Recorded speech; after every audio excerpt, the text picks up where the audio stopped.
Bonjour, Gemara de Rosh Hashanah, la page 20b.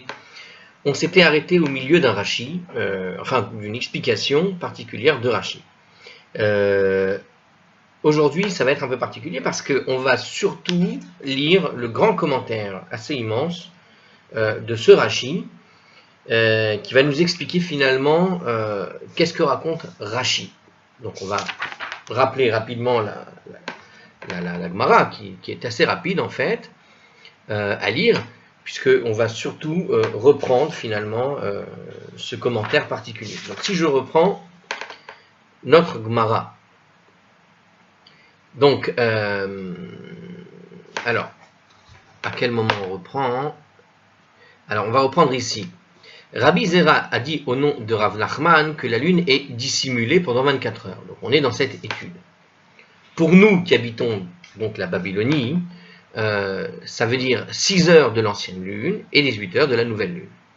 Pour eux qui habitent en Israël, elle est donc invisible 6 heures de la nouvelle lune, mais elle est invisible de 18 heures de l'ancienne lune. Ok? Et là, Rashi nous a expliqué quelque chose qui, quand je l'ai dit, normalement un astronome correct aurait dû dire mais qu'est-ce qu'il raconte celui-là? Et on va expliquer tout de suite de quoi il s'agit. Alors on va relire le Rashi sur ce point précis, cette différence en fait entre Israël et la Babylonie. Pour Rashi, il nous explique ceci. Il dit que Eretz Israël se situe en fait à l'ouest de la Babylonie. Donc elle est excentrée par rapport à Israël, elle est plus loin, d'accord? La Babylonie, pour ceux qui veulent situer, qui ne savent pas, c'est l'Irak. Donc par conséquent, les habitants qui habitent en Israël bénéficient d'un point de vue avantageux quand ils observent la nouvelle lune dans l'ouest du ciel.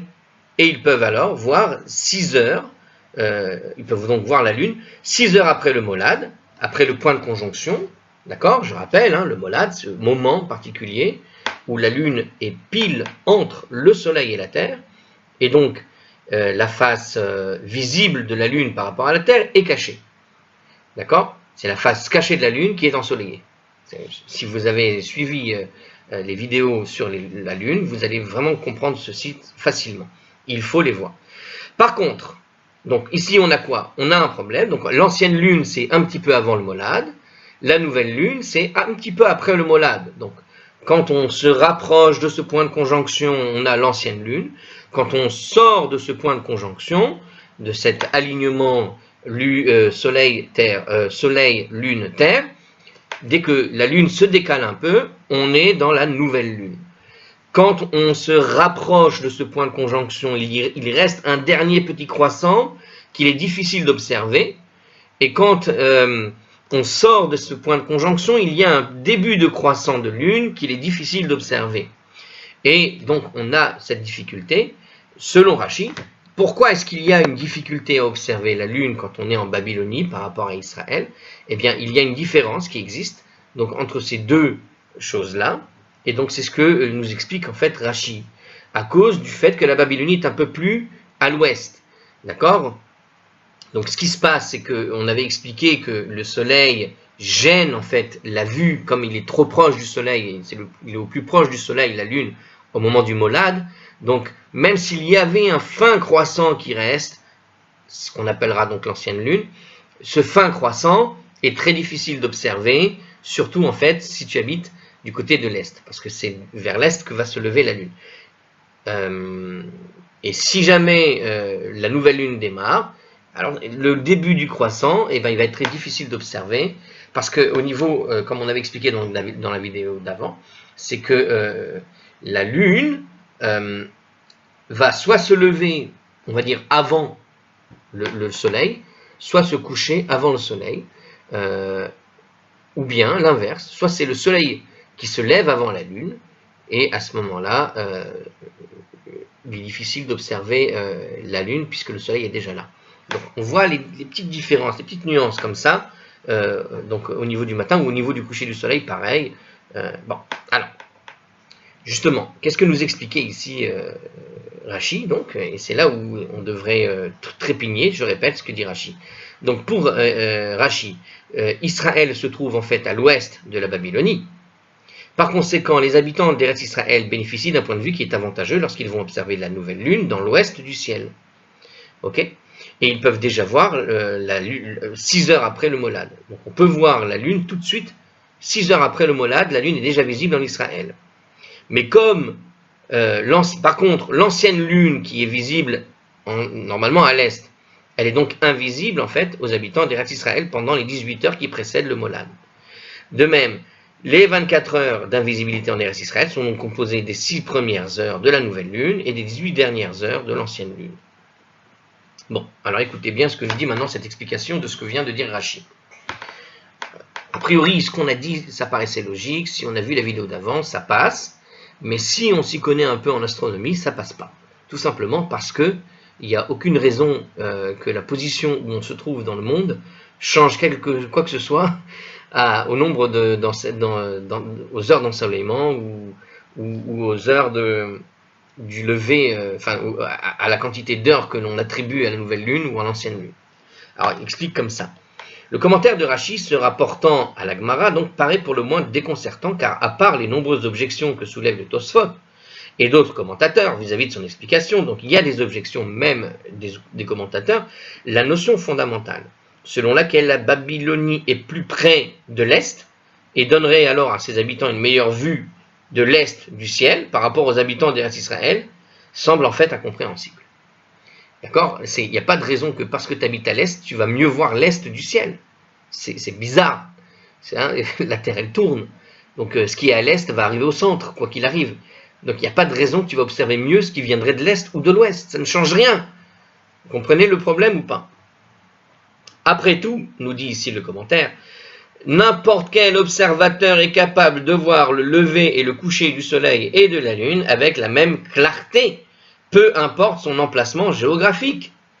Donc, quand Rashi te dit que parce que la Babylonie est un peu plus à l'est ou à l'ouest, il va mieux voir ce qui va apparaître tout de suite. Mais c'est bizarre, c'est pas logique, parce que la Terre elle tourne, et puisqu'elle tourne au prochain coucher de soleil ou le prochain mois, si ça s'est décalé, que ça revient au même endroit, il y a un moment donné, tu penses bien qu'il n'y a aucune raison qu'il soit plus avantagé. Ça n'a pas de sens. De plus, la distance entre la Babylonie et Eretz Israël n'est pas très importante. On n'est pas si loin que ça de l'Irak en réalité, pour expliquer une grande différence d'heures, parce qu'il nous parle quand même de 18 heures, Rashi, dans la différence d'observation. D'accord? Donc ici, cette grande différence d'heures, 18 heures, presque 24 heures. Non, c'est beaucoup trop long par rapport à cette analyse qui a été donnée par Rashi. Bon. Tout compte fait, la Babylonie se situe à quelques 9 degrés de longitude à l'est d'Eretz Israël, ce qui donne lieu à un décalage horaire minime d'environ 36 minutes. Donc en réalité, ce décalage horaire dont on aurait dû parler est de 36 minutes d'après tous les calculs astronomiques. Donc il n'y a aucune raison qui nous parle d'un décalage de 18 heures. La plupart des commentateurs rejettent totalement l'explication de Rashi ou avouent qu'ils la trouvent incompréhensible. Bon, voilà. Ça, c'est ce que vous avez. Maintenant, il faut quand même essayer de comprendre. Parfois, Rashi il dit des choses et ça ne le dérange pas si les gens ne le comprennent pas. Du moment qu'il a écrit son commentaire, après, à toi de chercher pourquoi il a dit ça. Et c'est comme ça, Rashi. Alors, afin de transmettre au lecteur une compréhension des paroles obscures de notre grand maître Rashi, nous proposons une explication afférente à son commentaire, telle que l'a formulé le Haggadot Ben Aryeh, imprimé en fin de nombreuses Gemarot. Cette explication a été adoptée et détaillée par Rabbi Yosef Eliyahu Henkin dans son ouvrage Lev Livra, pages 54 et 55. Donc il nous donne la référence de ce qui va être expliqué. Elle a été développée considérablement dans l'ouvrage contemporain de Maggid Harakiya, la page 489, Il nous appartient tout d'abord de mentionner les principes suivants. Donc il faut, avant d'expliquer ce qui est donné comme référence ici, on va vous donner quelques principes astronomiques, je suppose, de comment fonctionnent les choses, pour comprendre finalement mais d'où vient la logique de Rashi pour dire ce qu'il a dit. Donc des rabbins se sont penchés sur la question. Ils ont effectivement constaté que 36 minutes les transformer en 18 heures de décalage, il y a un problème. On ne comprend pas le commentaire de Rashi. J'essaye de trouver une solution à ce commentaire. Non, c'est pas logique. Ouais. Une fois que tu as compris que, comme on vient de l'expliquer, que en fait le décalage par rapport aux longitudes c'est uniquement 36 minutes, tu ne comprends pas comment on passe de 36 minutes à un décalage de 18 heures selon Rachi. Bref, qu'est-ce qu'il raconte en gros? Alors, le lever et le coucher du soleil. Donc, quels sont les 5 principes? On va apprendre quelques principes. Alors, il y a écrit 5, mais en fait, il y en a plus. Non, les principes. Bon, ils ont numéroté comme ça, A, B, C, D, F, G. Hein, voilà. Donc, on va apprendre quelques principes astronomiques là-dessus, je suppose. Alors, on y va. Grâce à ces principes-là, lorsqu'on aura bien intégré ces principes-là, l'explication qu'on va vous donner, que va nous donner le commentateur ici, normalement devrait être limpide. Normalement, mais il faut bien comprendre chaque étape qu'on va expliquer ici. Alors on y va, première chose, à savoir. Donc le lever, le coucher du soleil, d'accord, que ce soit le lever ou le coucher du soleil, sont entraînés par la rotation quotidienne de la Terre. Et cette rotation, donc évidemment, hein, le lever et le coucher, du coup, ne se produisent pas au même moment dans le monde entier. C'est normal puisque la Terre tourne. D'accord? Le lever du soleil et le coucher du soleil, c'est strictement lié à la rotation de la Terre. Quand la Terre tourne, le soleil ne bouge pas de là où il est, en réalité. Et quand tu vois le soleil se lever, évidemment, ça n'est pas le soleil qui se lève, mais c'est quand la Terre tourne, la position que je vois, moi, sur la Terre du soleil est différente. Et donc, elle ne peut pas être la même, quelle que soit la position de la Terre. C'est-à-dire qu'il faut partager donc, la Terre en longitude, en quelque sorte. Et en fait, en fonction de quand la Terre va tourner, à chaque endroit dans une ligne de longitude, la Terre va à ce moment-là, on aura cette impression de lever de soleil. Donc le lever de soleil ne sera pas la même, quel que soit l'endroit où tu habites. D'accord, hein, même si tu habites à 3 km d'un point A à un point B, sur une ligne horizontale, sur une latitude, la même latitude, eh bien, à ce moment-là, le lever de soleil ne va pas se faire à la même heure, évidemment. Donc, le lever et le coucher du soleil, entraînés par la rotation quotidienne de la Terre, ne se produisent donc pas au même moment dans le monde entier. Le soleil se lève plutôt à l'est qu'à l'ouest. D'accord? Donc, celui qui habite à l'est, le soleil va se lever plus tôt, et puis quand tu arrives à l'ouest, c'est plus tard. Par exemple, donc, le lever du soleil a lieu plus tôt en Babylonie qu'en Eretz Israël. L'écart, en fait, est d'environ 36 minutes. Donc, cet écart-là, il vient de la distance entre Israël et la Babylonie, puisque le soleil se lève à l'est en premier, avant qu'il n'arrive à l'ouest, et comme la Babylonie se trouve là-bas, du côté de l'est, donc il va se lever d'abord du côté de la Babylonie, puis ensuite il se lèvera en Israël. Donc le soleil se lève avant en Babylonie, puis ensuite arrive, il se lève en Eretz Israël, puis plus tard en France, puis plus tard, etc., jusqu'aux États-Unis si vous voulez. Dans ce sens-là, oui. Babylonie se trouve à l'est, Israël est à l'est de la France est à l'est des États-Unis par exemple. Donc à chaque fois, quand le soleil se lève tout simplement de ce côté-là, du côté de l'est. De même, le soleil se couche plutôt à l'est. Donc, de la même manière qu'il se lève en premier, il va se coucher en premier, puisque c'est la même rotation. Quand le soleil finit, il finit d'abord de ce côté là-bas. Il va faire nuit là où ça s'est levé en premier, c'est là où il se couche en premier. Donc, qu'est-ce qui va nous se passer? Qu'est-ce qui va se passer? Par conséquent, la mi-journée également, c'est-à-dire la moitié du laps de temps entre le lever et le coucher du soleil, lorsque ce dernier est dans sa plus haute position dans le ciel. Ça se produit plutôt à l'est. Donc, quand on parle de la moitié, d'accord, c'est-à-dire la moitié de la journée, la moitié du laps de temps entre le lever et le coucher, en gros, c'est la mi-journée, le moment où le soleil est au zénith. Il va arriver d'abord à l'est, plutôt qu'à l'ouest. On est d'accord? De la même manière qu'il se lève d'abord, il se couche d'abord, eh bien, le zénith, le moment, enfin pas le zénith, mais en tout cas la moitié de la journée, on va la dire comme ça plutôt, se fait du côté d'abord de l'est. Donc par exemple, c'est la mi-journée en Eretz Israël, 36 minutes se sont déjà écoulées après la mi-journée en Babylonie. Donc lorsqu'il y a la mi-journée qui arrive en Eretz Israël, vous avez déjà 36 minutes qui sont passées après la mi-journée de la Babylonie. On est d'accord? De l'Irak. Donc, voilà. Ça, c'est un premier principe qu'il faut avoir en tête. Ok? À savoir donc, la primauté, elle vient toujours à l'est. que ce soit le lever du soleil, la mi-journée ou le coucher du soleil. D'accord? Ce qui arrive en premier, ça arrive d'abord à l'est, et il y a 36 minutes de décalage pour chacun de ces événements. Donc quand en Israël on arrive à la mi-journée, ça fait déjà 36 minutes que cette mi-journée est passée en Babylonie. Très bien. Et c'est pareil pour le coucher ou le lever. Alors, deuxième principe qu'il faut avoir en tête.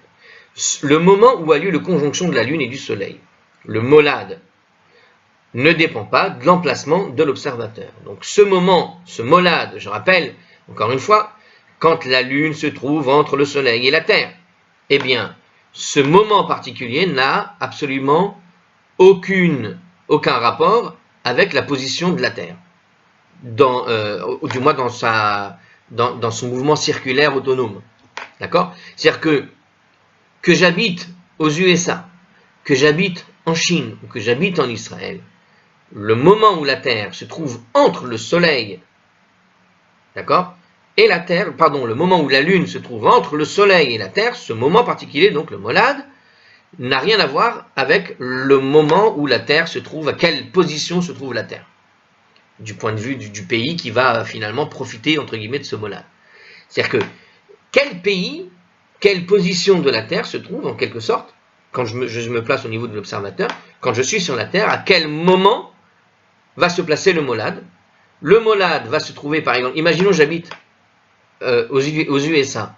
Lorsque le molad arrive, à peine il est arrivé, à peine il est parti, hein, c'est juste quelques instants dans le ciel, quand il arrive pile à cet endroit, qui est la conjonction. D'accord? Lorsque la Terre va tourner pour arriver jusqu'en Israël, entre guillemets, il va y avoir presque 6 heures qui se sont écoulées. Ça veut dire que 6 heures se seront par exemple déjà dépassées et donc le molad aura déjà été dépassé. Ça veut dire que quand le molad a eu lieu, par exemple aux États-Unis, il faisait jour aux États-Unis puisque le soleil est devant, ok? Mais de l'autre côté de la Terre, disons, de l'autre côté de la Terre, c'est par exemple la Russie ou plutôt la Chine ou le Japon, par exemple, ou peut-être la France en réalité, et donc Israël. Imaginons on est du côté d'Israël, Israël, ce molad va donc se dérouler en pleine journée. Il ne va pas assister à ce molad. D'accord? Parce que le molad aura lieu sur la face qui est la plus éclairée. C'est-à-dire que quand ça se passe en journée, il va se passer pendant la nuit. C'est-à-dire que là où c'est éclairé, c'est le jour. Donc, par exemple, on a donné dans notre exemple que c'était les USA. Donc, de l'autre côté de la Terre, d'accord, à l'équivalent, hein, il fait complètement nuit. C'est la moitié de la nuit. Donc, en mi-journée ici, de l'autre côté, c'est la nuit. D'accord? Donc, à la mi-journée, par exemple aux USA, quand arrive le molad, de l'autre côté il fait nuit, et donc ce molad, on ne sait même pas qu'il a lieu, on ne peut pas le voir, on ne peut pas l'observer, enfin de toute façon on ne peut pas l'observer, mais ce que je veux dire c'est qu'il se passe quand il fait nuit de l'autre côté de la Terre. Vous voyez, donc il faut avoir cette idée-là, que le molad donc ne dépend pas de la position de la Terre, de là où je me trouve sur Terre. Ok? Le molad, c'est un mouvement qui est astronomique, qui n'a rien à voir en fait avec la position de la Terre, on va dire de la position d'un observateur sur la Terre. Donc le molad peut se dérouler d'un mois à l'autre, peut se dérouler quand il fait jour en plein jour aux États-Unis, ou quand il fait jour en Israël, ou quand il fait jour, mais à chaque fois à des mois différents, pas en même temps, jamais en même temps, il ne peut pas, puisque ça se décale à chaque fois. D'accord? Dès que le molad est passé, il n'y a plus de molad. On a compris, donc l'heure ne sera pas la même dans les différentes parties du monde. Donc le molad ne peut pas se faire à la même heure partout dans le monde, puisque le monde est séparé avec les longitudes dans des fuseaux horaires, et ces fuseaux horaires, eh bien, si ça se passe, par exemple, alors il nous donne un exemple ici, par exemple, si le molad a lieu à midi en Eretz Israël, donc on imagine le cas où la Terre est en fait en pleine journée, donc elle est en face de la Lune et donc du Soleil, donc il fait en plein jour en Israël, eh bien, il sera quelle heure en Babylonie? On a vu tout à l'heure qu'il y a 36 minutes de décalage dans les fuseaux horaires. Pour le molad en Babylonie, il sera donc midi 36. Alors, de nos jours, lorsqu'on annonce l'heure du molad à la synagogue, on se réfère à l'heure locale de Jérusalem, c'est-à-dire au moment où le molad a lieu à Jérusalem. Ok? Donc, si on est dans ce cas-là, bon, voilà. Bon, on a compris cette idée-là. Que le molad ne dépend pas de là où je me trouve dans le monde, et que ce molad, il aura plusieurs horaires différents en fonction de là où j'habite. D'accord? Puisque c'est indépendant du mouvement circulaire de la Terre elle-même autour d'elle-même. Alors, comme on a expliqué plus haut, troisième point qu'il faut avoir en tête, comme on a expliqué un peu plus haut, le croissant de la Lune est trop petit pour être vu lorsque la Lune est très proche du molad. Donc, qu'est-ce qu'il nous a dit Rashi? La partie éclairée de la Lune est tellement petite qu'elle est invisible pendant les 6 heures qui précèdent et les 6 heures qui suivent le molad. On avait vu ce point. Donc, il y a 12 heures en tout où la Lune, bien que la Lune réapparaisse techniquement dans le ciel, on ne la voit, c'est-à-dire que la Lune, la face visible de la Lune commence à être éclairée, mais même si elle commence à être éclairée, ou qu'elle finit d'être éclairée, selon qu'on est avant le molad ou après le molad, malgré cela, qu'est-ce qui va se passer? Le soleil étant trop fort, trop brillant, on ne va pas pouvoir observer ce moment particulier. Et ça dure 6 heures ou 6 heures. D'accord? Alors, cependant, une nouvelle lune dont le molad a eu lieu il y a plus de 6 heures pourra être vue dans des conditions favorables. Donc, on voit que le molad ne peut pas être vu, mais quelle est la raison pour laquelle on ne peut pas voir le molad ici? Quelle est la raison de Rashi? C'est qu'on a expliqué que le molad est trop proche du soleil. D'accord? Donc, quand elle se décale légèrement du molad, même si à l'horizon de la lune se pointe le soleil, ou pareil, un petit peu avant, quand le soleil se couche, il reste encore un léger éclairage de la lune. On ne peut pas l'observer parce qu'on est trop proche du soleil. Même si j'habite juste en face de la lune en pleine nuit, imaginons je suis en pleine... Ben non, je ne peux pas puisqu'elle sera invisible, ou en plein jour. On ne peut pas la voir. Donc, voilà, c'est parce que s'il fait nuit, c'est qu'on est de l'autre côté. Et or, la lune, elle est devant le soleil. Donc, on ne peut pas la voir. Vous avez compris? Puisqu'elle est entre puisque la lune se trouve à ce moment-là entre le soleil et la terre. Donc, de l'autre côté, il fait nuit. Donc, c'est impossible de la voir. Mais de l'autre côté, s'il fait jour, il est midi, à ce moment précis sur la terre, imaginons, dans ce point-là, et dans tous les endroits où tu es visible, où c'est possible de la voir, on a 6 heures, il faut attendre 6 heures qu'elle se décale un peu plus légèrement du soleil, parce qu'elle est trop devant le soleil pour qu'on puisse le voir.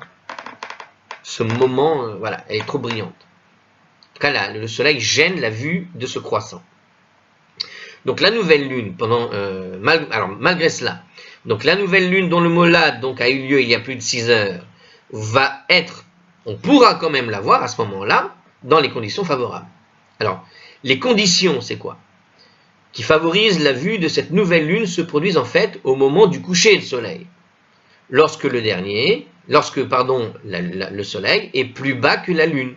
Comme le soleil est plus bas que la lune et s'est déjà couché ou est sur le point de le faire, comme on l'a expliqué dans la vidéo d'avant, de même, l'ancienne lune, alors ça c'est le côté inverse, de même l'ancienne lune qui se situe à plus de 6 heures au lieu de sa conjonction peut être vue également dans les conditions favorables, mais celles-ci auront lieu tôt le matin, après le lever de la lune, donc le soleil étant encore sous l'horizon, comme on l'a expliqué tout à l'heure dans l'autre vidéo. Donc de plus, si le soleil vient à peine de se lever et se situe très bas sur l'horizon, le ciel est encore suffisamment sombre pour que l'on puisse voir la lune éventuellement. Donc ici, on parle de ces deux cas, des conditions favorables. Quelles sont les deux conditions favorables?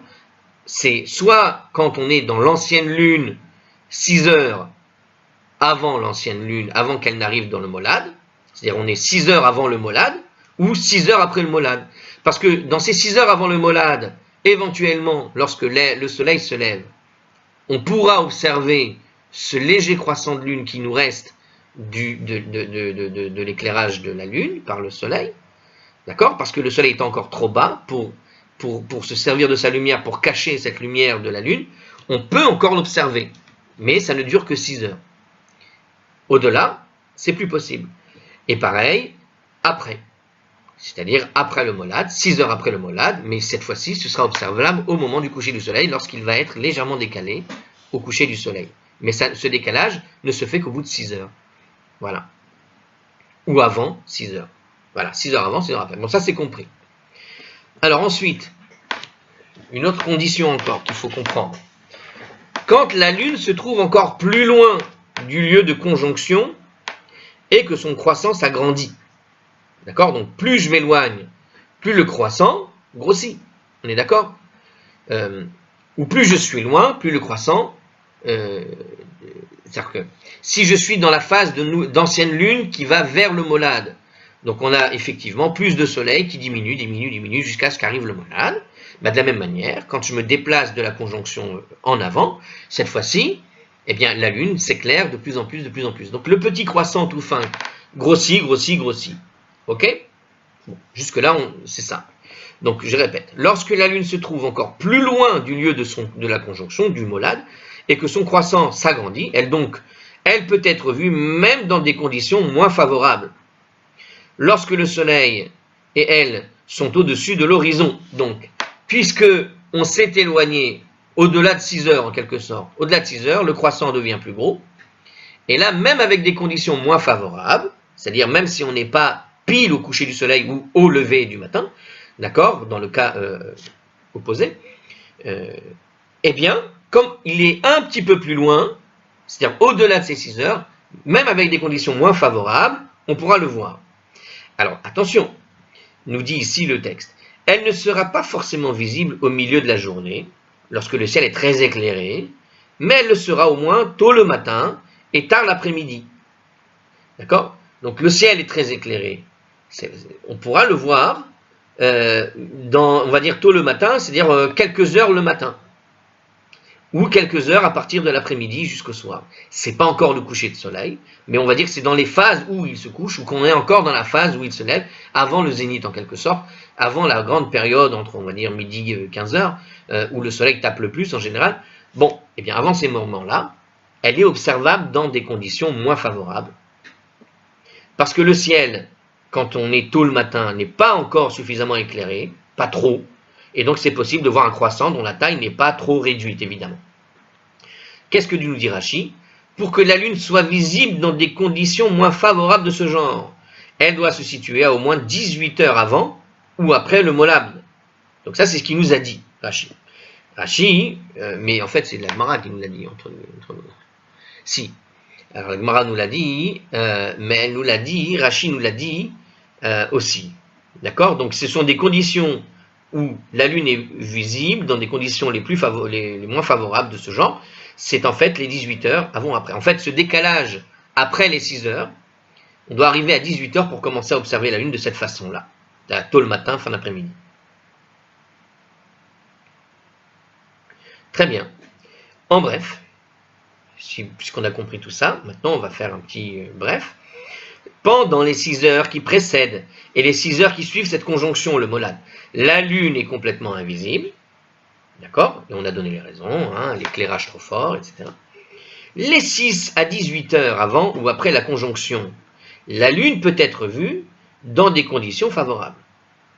Ok? Donc, entre 6 et 18 heures, à partir de 6 jusqu'à 18 heures, on peut voir, donc avant ou après la conjonction, c'est bien ce qu'on a compris, la Lune peut être vue dans les conditions favorables, et plus de 18 heures, avant ou après la conjonction, la Lune est alors visible dans des conditions qui sont moins favorables, c'est-à-dire maintenant on peut la voir vraiment, même dans des cas dans le ciel, normalement, même si c'est pas favorable. On peut la chercher. Ok? Donc on a ces 3 moments. 6 heures, d'accord? Appliquer l'idée, donc il y a 3 moments.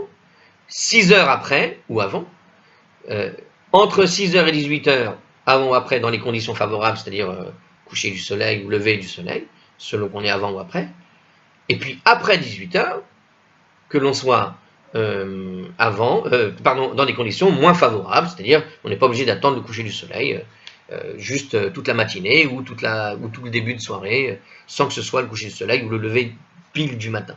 Ok? C'est les conditions moins favorables. C'est celle-là qu'on a appelé les conditions moins favorables. Tôt le matin pendant 2-3 heures, tard l'après-midi, 2 heures, 3 heures avant le coucher du soleil, par exemple. Ok? Très bien. Alors maintenant, commentaire de Rashi. L'aspect saillant de cette explication relative au commentaire de Rashi est le suivant. Alors, donc ça nous explique finalement ce que nous a dit Rashi en partie, parce que je ne vois pas le rapport entre la Babylonie ici et ce qu'il voulait nous... Alors peut-être parce que on n'est pas au même endroit quand arrive le soleil. Bon, je ne sais pas, on va lire ensemble. Qu'est-ce qu'il veut nous dire ici? Alors l'aspect saillant de cette explication relative au commentaire de Rashi, donc c'est juste, on va dire, l'aspect sympathique de ce qu'on vient d'expliquer, en gros, j'avais pas compris ma phrase. L'enseignement qui nous a été donné par Rabbi Zera, d'accord, il fait référence en fait au cas particulier où le molad a lieu peu avant la mi-journée de Jérusalem. D'accord? Donc on est ici, je rappelle, en train d'expliquer une fameuse phrase, qui est une braïta, citée d'un traité particulier, qui nous expliquait que il y a des conditions qui ne sont pas les mêmes si le molad se déroule en fait avant la mi-journée ou s'il se déroule après la mi-journée. Hein, je vais reprendre juste ce petit passage. Je répète, quand le molad de la lune, la conjonction de la lune, a lieu avant la mi-journée ou après la mi-journée, ça porte à conséquence. Et donc l'explication de Rabbi Zera nous a donné comme explication ce qu'on avait dit au début de la vidéo. Donc je rappelle, on va rappeler Rabbi Zera, puisque maintenant qu'on a expliqué tout ça, ça devrait être plus clair, mais il faut se rappeler des choses. Donc Rabbi Zera avait dit au nom de Rav Nachman que la lune est dissimulée pendant 24 heures. Pour nous qui habitons la Babylonie, elle est donc invisible 6 heures avec l'ancienne lune et 18 heures avec la nouvelle lune. Pour eux qui habitent Eretz Israël, elle est invisible 6 heures de la nouvelle lune et 18 heures de l'ancienne lune. Bon, alors maintenant, regardez bien. Par rapport à ce que nous a dit Rashi. Alors l'enseignement qui nous avait donné par Rabbi Zera fait référence en fait au cas particulier où le molad a lieu peu avant la mi-journée de Jérusalem. Donc en fait, Rabbi Zera se réfère à sa déclaration précédente, selon laquelle la nouvelle lune qui était en conjonction avant la mi-journée peut être vue avant la tombée de la nuit. Hein, vous vous rappelez ça? Quand Rabbi Zera, effectivement, il nous avait affirmé... alors oui, attendez, voilà, c'est ça. On avait un petit peu avant... en fait, Rabbi Zera, c'est une réaction qu'il avait donnée par rapport à l'affirmation, effectivement, que la nouvelle lune, qui était en conjonction avant la mi-journée, peut être vue avant la tombée de la nuit. D'accord? En gros, on avait décrit ce cas où quand la lune passe le molad avant la mi-journée, il y a moyen de pouvoir la voir à la fin de la journée, ce qui est logique avec ce qu'on vient d'expliquer. Pourquoi? Eh bien, puisqu'on est avant la mi-journée, ça veut dire on est avant la moitié de la journée. D'accord? Surtout entre Nissan et Tishri, qui sont les équinoxes. Prenons les équinoxes pour que ce soit simple. Puisque je suis avant la moitié de la journée, ok? On va être dans les conditions qui sont entre 6h et 18h quand on arrive en fin de journée. La moitié de la journée, c'est 12 heures divisé par 2. D'accord? Donc si je suis avant la moitié de la journée, 6 heures plus tard, on est dans les conditions qu'on a expliquées, à savoir, on est dans les conditions qui se trouvent entre 6 heures et 18 heures. Ça veut dire qu'on a une possibilité de voir dans les conditions favorables la Lune. Et de quelles sont ces conditions? Eh bien, de pouvoir le voir avant la tombée de la nuit, c'est-à-dire lorsque le soleil va se coucher. Quand le soleil passe en dessous de l'horizon, il y a moyen de voir la Lune. Maintenant, il ajoute à présent un autre renseignement au nom de Rav Nachman, que la visibilité dont il a parlé précédemment varie en fonction de l'emplacement de l'observateur. Donc en fait, il nous dit ici que ça dépend où tu habites. D'accord? Ainsi que nous l'avons mentionné ci-dessus, nous traitons du molad de Tishri et de Nissan qui a lieu à l'époque des équinoxes. Bon, ça tombe bien, on avait bien compris, lorsque le jour et la nuit comportent chacun 12 heures. D'accord? Là, ça marchera parfaitement. Les autres mois, c'est pas sûr. Mais quand on a 12 heures, il y a moyen d'observer la Lune, puisqu'on a 6 heures avec ce molad, ce décalage qui va se faire, et pour se retrouver dans cette condition particulière, entre les 6 et 18 heures, dans laquelle il y a moyen d'observer, dans les conditions favorables, le petit croissant de Lune qui se forme.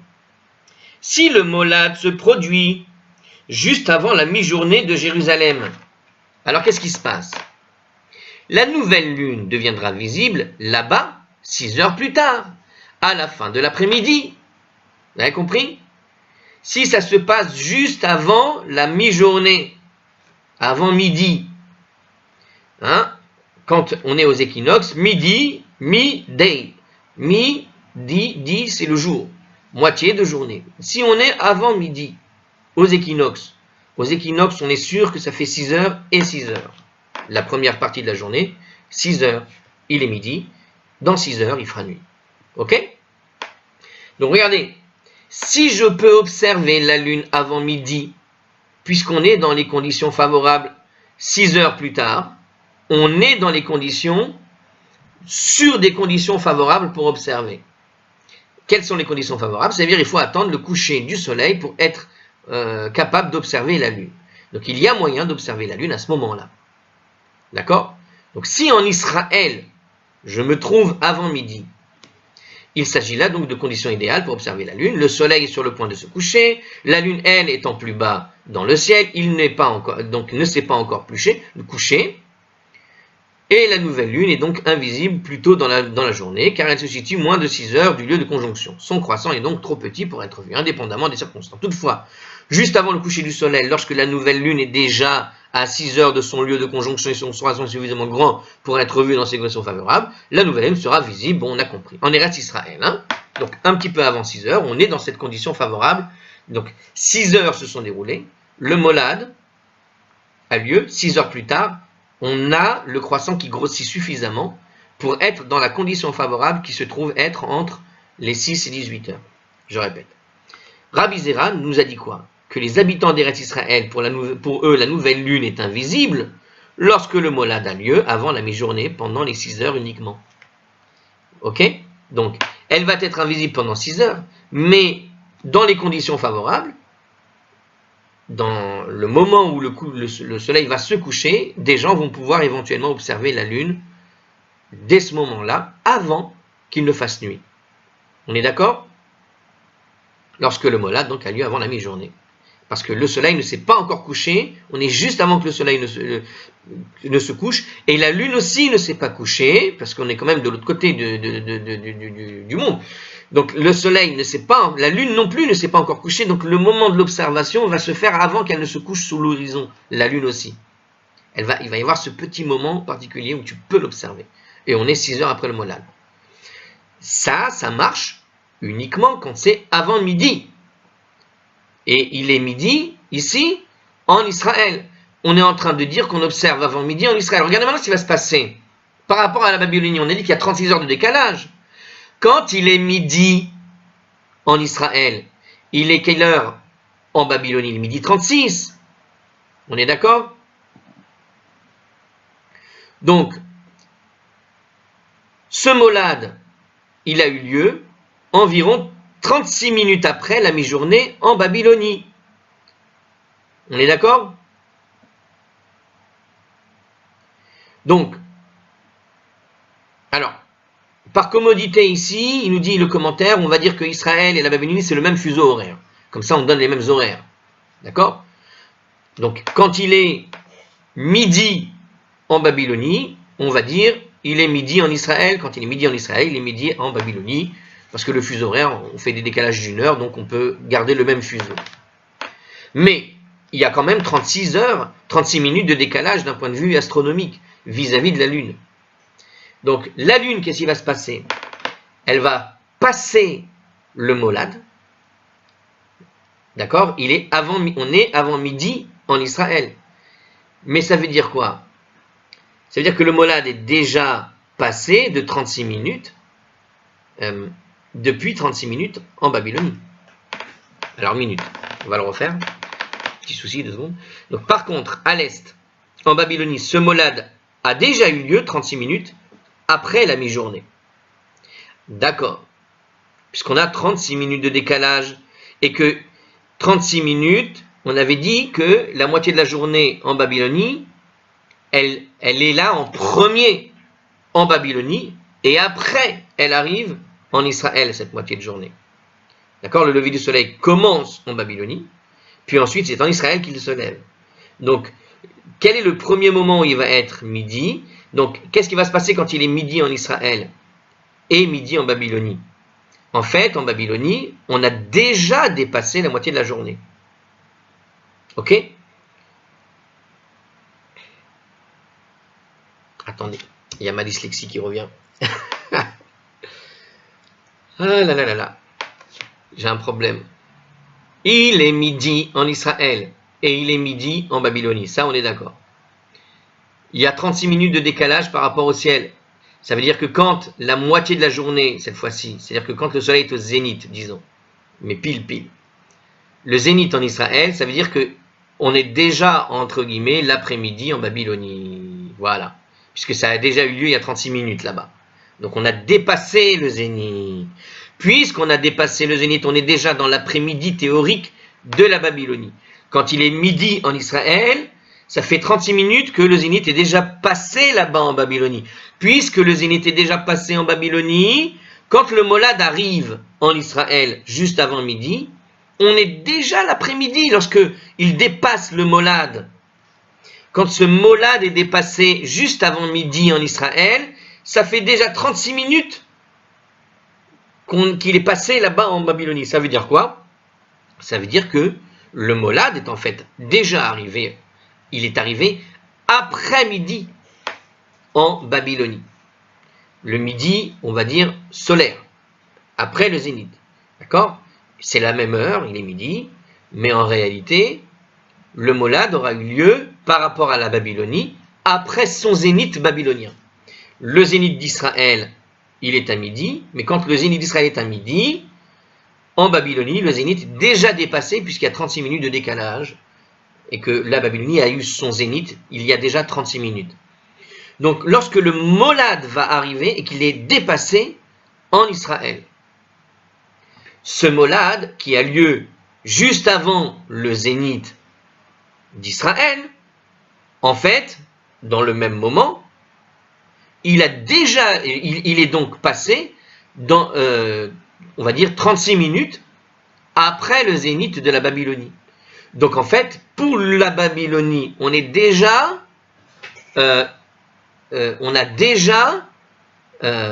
comment dirais-je, on a eu le molad qui est arrivé après-midi. Et donc, comment ils vont observer la Babylonie? Ils ne peuvent pas l'observer au coucher du soleil. Les conditions même favorables ne sont pas bonnes. Pourquoi? Parce que eux, dans 6 heures, il fera déjà nuit. Puisque, du point de vue solaire, il est déjà midi 36. Du point de vue de ta montre, il est midi, c'est le même fuseau horaire. Mais du point de vue solaire, il est déjà midi 36. Donc 6 heures plus tard, il fait nuit. Alors que du point de vue de la montre d'Israël, il est midi. Ok? Et dans 6 heures, voilà. Mais parce que ici, on a le molad qui est passé avant le zénith en Israël, veut dire qu'il est déjà dépassé, qu'on est déjà passé, que le zénith est déjà passé en Babylonie. Puisqu'il est déjà passé, 6 heures plus tard, il fera nuit, puisque ce zénith est passé. On est d'accord? Donc qu'est-ce que ça nous provoque d'un point de vue solaire? C'est-à-dire que la lune est déjà passée, et 6 heures plus tard, alors il va rester 6 heures en Babylonie aussi, hein, de midi à la fin, il va rester 6 heures. Mais, du point de vue solaire, comme le zénith et comme la lune est déjà passée, pardon, elle n'est pas déjà passée, elle n'était pas encore passée avant le zénith de la Babylonie, donc 6 heures après, ils ne peuvent pas observer la lune. D'accord? Même avec le coucher du soleil. Parce qu'ils sont trop en avance. Ok? Alors, je répète ici, dans les mots du commentateur. Donc, là-bas à l'est, la Babylonie, le molad a eu lieu environ 36 minutes après la mi-journée. D'accord? Par conséquent, alors, les Babyloniens ne sont pas à même de voir la nouvelle lune lorsque le soleil se couche en Babylonie. Il sera à 17h24. Alors si je refais encore ça, donc par commodité, on a dit qu'on considère que Eretz Israël et la Babylonie comme faisant partie du même fuseau horaire. Par conséquent, si le lever du soleil à la mi-journée et le coucher du soleil en Eretz Israël ont lieu à 6h, midi et 18h, respectivement, ils auront lieu en Babylonie à quelle heure? Eh bien, 36 minutes à chaque fois de décalage. Donc, en Babylonie, le lever du soleil aura lieu à 5h24, la mi-journée aura lieu à 11h24, et le coucher du soleil aura lieu à 17h24. On est d'accord? Donc, les Babyloniens ne sont pas à même de voir la nouvelle lune lorsque le soleil va se coucher en Babylonie à 17h24.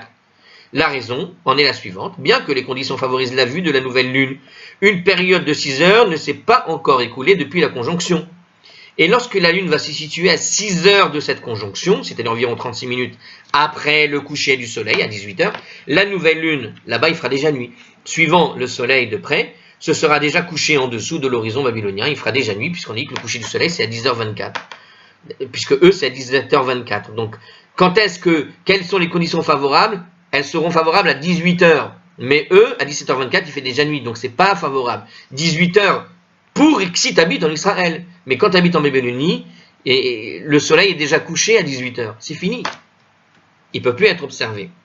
Donc la première occasion d'observer la nouvelle lune, ce mois-là en Babylonie, quand est-ce qu'elle aura lieu du coup? Puisque j'ai raté la période qui vient juste après les 6 heures, puisque le molad avait eu lieu après le zénith de la Babylonie, puisqu'on n'a pas le temps d'arriver au bout de 6 heures à la nuit, on ne pourra pas physiquement observer la lune. Combien de temps il va se dérouler? La prochaine occasion, c'est quand?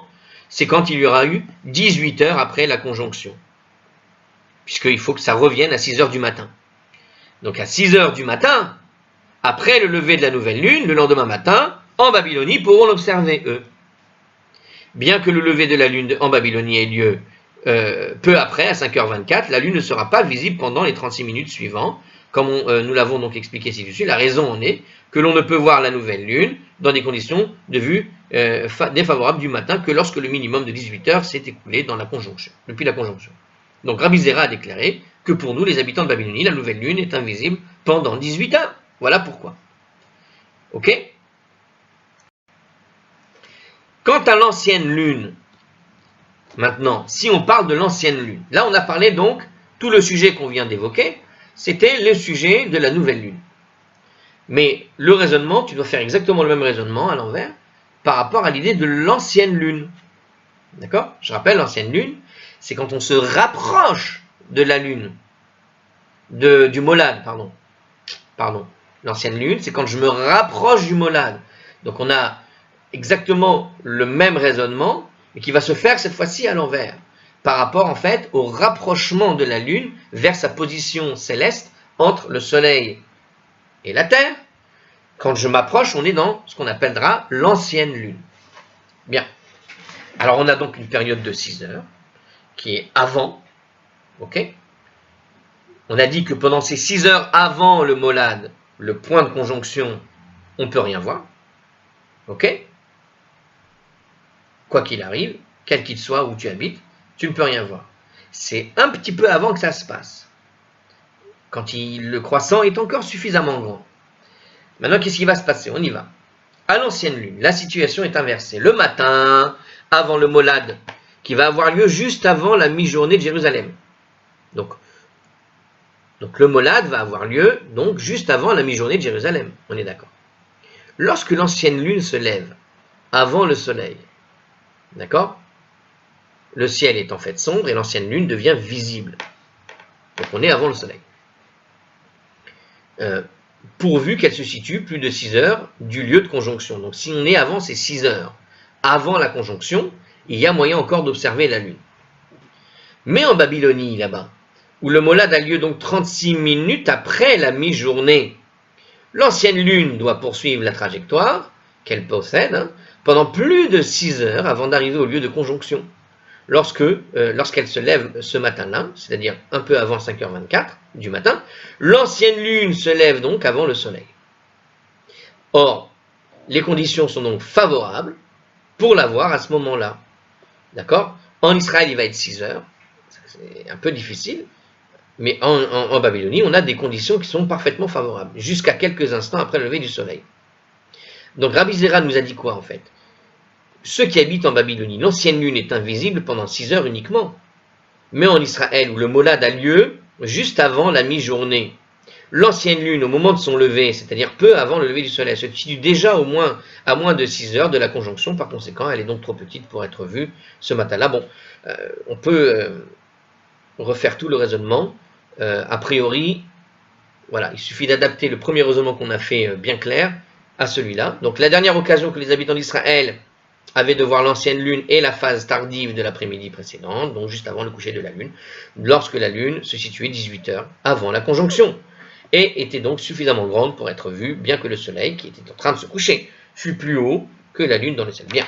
Donc Rabbi Zera a déclaré que l'ancienne lune est invisible en Babylonie pendant 6 heures uniquement, alors qu'en Israël elle est invisible pendant 18 heures. Bon, en tout cas maintenant je pense qu'on a compris comment ça fonctionne. Par conséquent, en tout cas, par rapport à ce qu'a dit Rashi, quand Rashi nous a dit que la Babylonie est à l'est et que Eretz Israël est à l'ouest, il fait tout simplement allusion à quoi? À des emplacements géographiques respectifs, l'un par rapport à l'autre. En fait, quand il dit que la Babylonie est à l'est et Eretz Israël est à l'ouest, il nous fait état de quoi en fait? De ces 36 minutes. Mais avec le langage du Moyen-Âge, à savoir qu'il y a un décalage de fuseau horaire, et c'est ce décalage de fuseau horaire qui explique la différence entre le décalage que tu observes de la déclaration de Rabbi Zera, à savoir ces 18 heures et ces 6 heures, selon que tu habites en Babylonie, ne sont pas les mêmes par rapport à l'ancienne lune ou la nouvelle lune quand tu habites en Israël. C'est-à-dire que le décalage de 18 heures et de 6 heures, la répartition des 6 heures et des 18 heures par rapport à ce décalage qui a été observé n'est pas le même. Et ce que Rashi a voulu dire entre Est, Babylonie, Ouest, Israël, c'était pour simplement établir l'idée qu'il y a donc un fuseau horaire qui les sépare, tout simplement, et que c'est ce fuseau horaire qui explique que tu as un décalage de 6 heures à 18 heures, que dans les cas où tu as l'arrivée de tu as la fin de l'ancienne lune et puis le début de la nouvelle lune. Quoi. Voilà. Sur la fin, je me suis mal exprimé, mais je pense que vous avez compris l'idée. C'était dur. À la prochaine.